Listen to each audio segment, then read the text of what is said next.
So guys, nandito tayo ngayon sa Fill Oil again at 4-0 na tayo. Ewan ko kung magiging 1-4 ang ano natin. Pero andito si Alvin.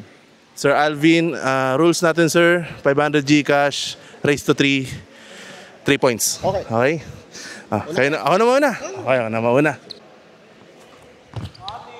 Ay! Matik ka niya, pumasok. Pasok yun! Mukhang matatalo ako ngayon ah. Ay, okay. Shoot para sa'yo. Sabi sa'yo eh.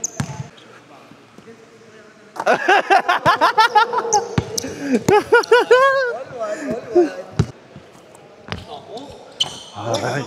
Taga-rebound. Ay! Ay, wala! Ay, hindi! Ay! Score 2-1? 2-1. Eh, tapusin nga na. Wait lang. May 2 straight siya. Wala. Pwede pa niya mahabol yun. Paunahan. Sir Alvin, thank you. Hindi na break. Thank you.